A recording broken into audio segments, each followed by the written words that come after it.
Well everyone, it's time for us to go and take a look at the iPad mini first generation and see if this particular iPad is still worth buying in 2024. Now, I will tell you, I don't really think this iPad is worth buying. I think most of you probably know that by now. I've been already saying that for the last 5 years, so it's not really a spoiler. But there are so many things that I loved about the iPad mini 1, and there's probably a lot of reasons as to why you probably shouldn't buy this thing, but there's still some really good things that we can learn from this iPad, and there's a lot of other iPads that I'd recommend buying over this thing. So if you want to buy some of those iPads, links will be down in the description. You can get them from there and you can help support the channel at the same time. Now starting off with the outside of the iPad mini 1, on the front of this particular iPad, you are getting a 7.9-inch IPS LCD panel. Now this particular iPad's panel I think is very good. This was the first generation iPad mini, and the fact that they made it look like this was actually pretty crazy because it actually looked better, believe it or not, than the other generation of iPads they were making at the exact same time. So imagine making an iPad that's cheaper than the other one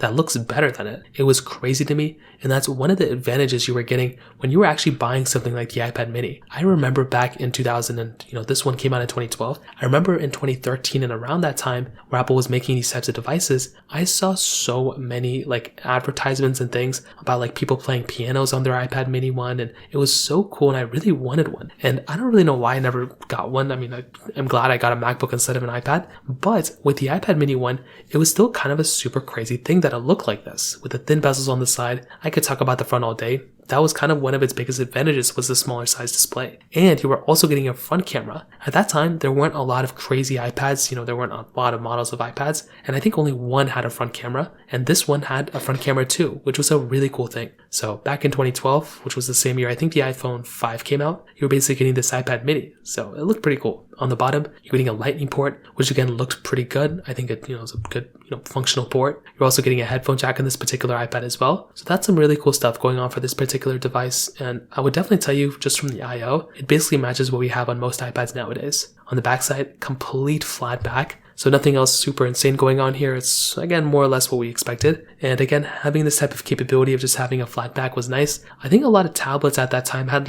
really weird backs. I remember owning one and it had this plastic rubbery back, and the camera module stuck out a lot more than it should have. And it wasn't flat and it wobbled the iPad a lot. Nowadays, the camera sensors are kind of large, so you have to kind of have a case on it so it doesn't wobble a lot. So that's why I kind of like having these iPads with flat backs, even like the iPad 9, because it kind of makes it easier just to put it on a desk and kind of use it. Beyond that though, it's a pretty basic looking iPad from today's standards, but this was 12 years ago. The fact that this came out 12 years ago is crazy to me. Clearly this thing isn't really worth buying in any way, but it's insane that this was actually a pretty decent, pickup back in 2012. From a price tag standpoint, this is something I think a lot of people would probably look at as kind of being interesting, because these iPads aren't that expensive anymore. And I still see some iPad mini 1s, I think, sold on eBay and some other places. I will tell you, you should only be buying this thing as a collector's item. There's not really a big reason why you should be buying this thing beyond than just actually using this thing as a collector's item. It doesn't make any sense to use this thing on an everyday basis, and you are much better off buying something like a iPad 9 or an iPad 8, something that's still kind of supported with software, rather than rocking something like this that was outdated so many years ago. So that's kind of the big thing to keep in mind here with these types of iPads. But I'll tell you, beyond that, totally understandable. With something like the iPad mini 1 though, the thing I like about these particular iPads is that, one, you're getting a very, very decent camera. This is something that's insane. Now, it's not a good camera by any means anymore, but for that time, it was actually pretty good. It was a 5 megapixel 1080p camera on the back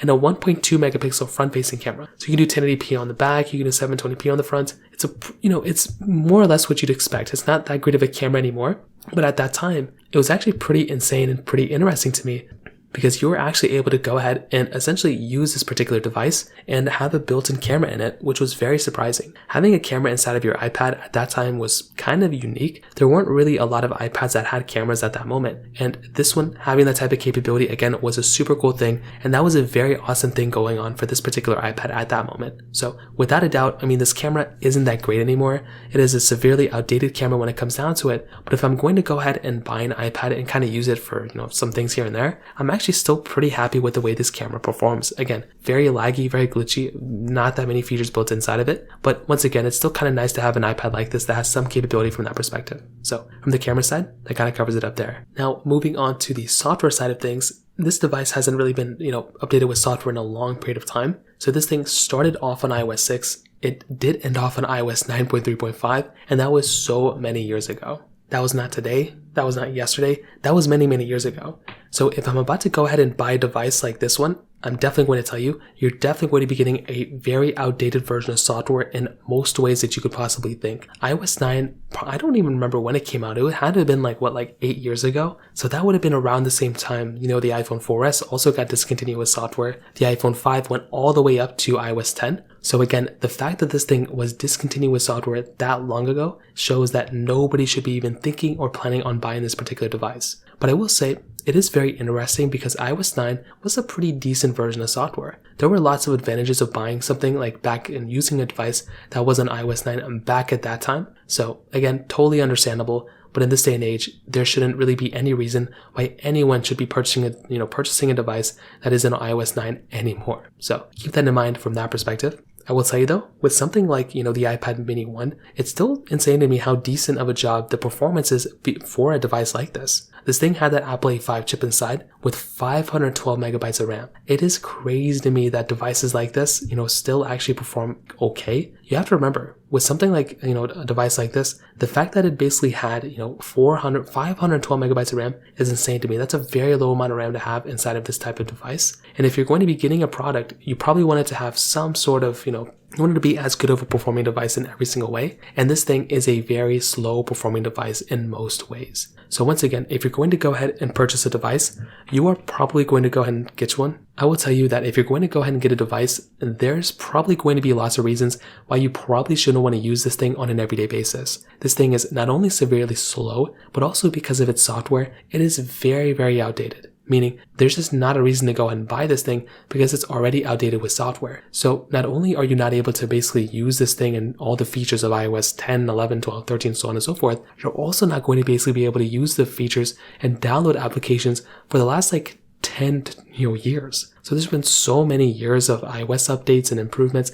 but also those applications won't allow you to download them on this particular phone. So that's another massive reason why you probably should avoid buying a phone or buying an iPad like this, because you're already so outdated from a software standpoint and from a performance standpoint. Also say from a battery standpoint, not actually too bad, 4,490 milliamp battery. And I do think that's a pretty respectable thing going on for this type of device. Having a device like this that, has a pretty big size battery like this was pretty good, and it was probably one of the iPads that had the best battery life at that moment, which was another very interesting thing going on for this particular device. So to kind of sum it up, what I'll definitely tell you is I don't think anybody should be buying this iPad anymore. I think a majority of people probably already know that. This is not an iPad I would look at and recommend any single person to buy, but there are still lots of reasons why I would look at a device like the iPad mini 1, and there's a lot of reasons why I like it. I love the body of this thing, and I love the fact that we still have an iPad mini lineup and the fact that it's still so good. But, for every single other person out there, I probably wouldn't recommend buying this iPad.